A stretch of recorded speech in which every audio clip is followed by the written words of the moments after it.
क्या आपके मन में भी कभी ये सवाल आया है कि इस दुनिया में जहाँ पे लाखों करोड़ों लोग हैं, इस करोड़ों लोगों के भीड़ में से आखिर यही इंसान आपका पति या आपकी पत्नी बनकर क्यों आई है? क्या यह सिर्फ एक संजोग है या फिर भाग्य का लिखा हुआ? ये एक परिवारों का निर्णय है या समाज की कोई व्यवस्था है, या फिर इसके पीछे कोई ऐसा अदृश्य नियम कार्य करता है जिसे सामान्य आंखें देख नहीं पाती? यदि विवाह केवल दो व्यक्तियों का होता है तो हर विवाह एक जैसा क्यों नहीं होता? कहीं पति पत्नी एक दूसरे के बिना जीवन की कल्पना तक नहीं कर सकते, तो कहीं एक ही छत के नीचे रहते हुए भी दोनों के बीच वर्षों तक दूरी बनी रहती है। कहीं जीवन साथी सबसे बड़ा सहारा बन जाता है, तो कहीं वही व्यक्ति जीवन की सबसे कठिन परीक्षा बन जाता है। आखिर ऐसा क्यों है? क्या भगवान स्वयं ये तय करते हैं कि किसका विवाह किसके साथ होगा, या फिर ये सिर्फ एक केवल भाग्य है? क्या इसके पीछे जन्मों के कोई कर्म का परिणाम है, या फिर इसके पीछे कोई और गहरा आध्यात्मिक रहस्य छुपा हुआ है? आज की वीडियो में हम इसी बारे में बात करेंगे। नमस्कार दोस्तों, वैदिक वाटिका चैनल में आपका दिल से स्वागत है। आप भारत के किस राज्य से वीडियो देख रहे हैं, आप हमें कमेंट में जरूर बताएं। तो चलिए बिना किसी देर किए इस वीडियो की शुरुआत करते हैं। सबसे बड़ी बात यह है कि ये प्रश्न नया नहीं है। हजारों वर्षों से भारत के ऋषि मुनि दार्शनिक इस विषय पर चिंतन करते आए। वेदों से लेकर उपनिषदों तक, भगवत गीता से लेकर महाभारत और विभिन्न पुराणों तक एक ही बात बार बार सामने आती है कि मनुष्य का जीवन केवल इस जन्म तक सीमित नहीं है। सनातन दर्शन के अनुसार आत्मा अनादि है, शरीर बदलते रहते हैं। इसलिए जब हम किसी संबंध की बात करते हैं तो केवल सिर्फ इस जन्म की घटनाओं से उसका रहस्य हम नहीं समझ सकते। सबसे पहले हमें इस बात को समझना पड़ेगा कि सनातन धर्म में विवाह को लेकर केवल सामाजिक अनुबंध नहीं मानता। विवाह को संस्कार कहा गया है। हिंदू परंपरा में 16 संस्कारों का वर्णन मिलता है और विवाह उनमें से एक अत्यंत महत्वपूर्ण संस्कार है। इसका अर्थ है कि विवाह केवल दो शरीरों का मिलन नहीं, बल्कि जीवन और यात्राओं का संगम है। दो परिवारों का मिलन है, दो संस्कारों का मिलन है, और उससे भी बढ़कर दो आत्माओं का कर्म पथ का एक नया अध्याय है। यही से प्रश्न उठता है, यदि न आत्मा पुरुष है और न स्त्री, जैसा कि भगवान श्री कृष्ण ने भगवत गीता में आत्मा को अविनाशी, अजन्मा, शाश्वत बताया है, तो फिर पति और पत्नी का संबंध किस स्तर पर बनता है? इसका उत्तर ढूंढने के लिए हमें शरीर और आत्मा के अंतर को समझना पड़ेगा। जिस प्रकार मनुष्य पुराने वस्त्रों को छोड़कर नए वस्त्र धारण करता है, उसी प्रकार आत्मा पुराने शरीर को छोड़कर नया शरीर धारण करती है।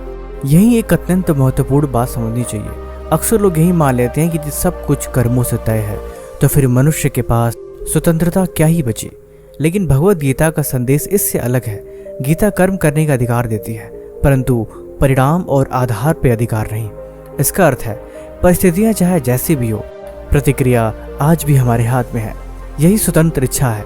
यही कारण है कि परिस्थिति में दोनों लोग बिल्कुल अलग अलग जीवन जीते हैं। इसीलिए यदि किसी स्त्री के जीवन में कोई पुरुष पति बनकर आता है, तो केवल ये पूछना पर्याप्त नहीं है कि वह क्यों आया, बल्कि उससे भी बड़ा प्रश्न है कि अब दोनों इस संबंध को किस प्रकार जीते हैं, क्योंकि यही वर्तमान और कर्म और भविष्य का मार्ग बनाते हैं। सनातन धर्म कहता है कि संसार में कोई भी कर्म आपका व्यर्थ नहीं जाता। प्रत्येक विचार, प्रत्येक वचन, प्रत्येक कर्म एक सूक्ष्म छाप छोड़ते हैं, जिसे हमारे नए संस्कार और कर्म फल के रूप में हम समझते हैं।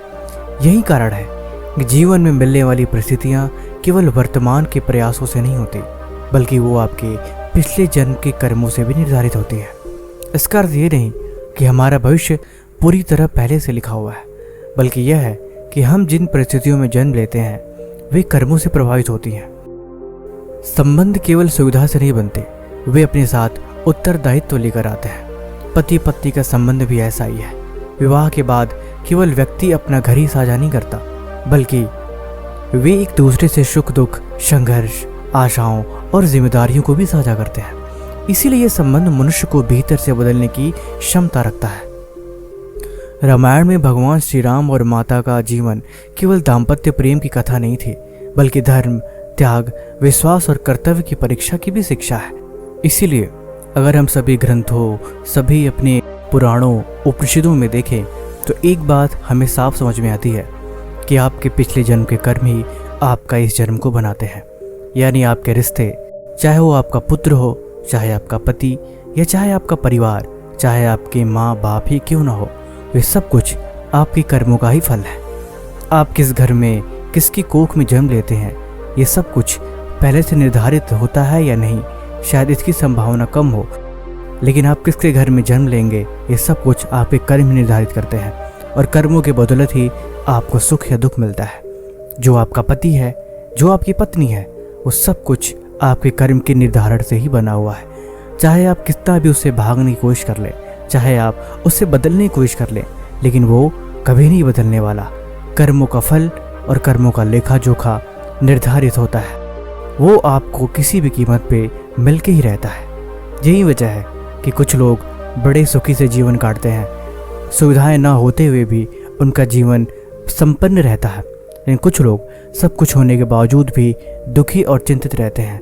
अभाव में जीवन बीते या ना बीते, लेकिन मन की शांति और जीवन का सुख सौभाग्य से ही मिलता है।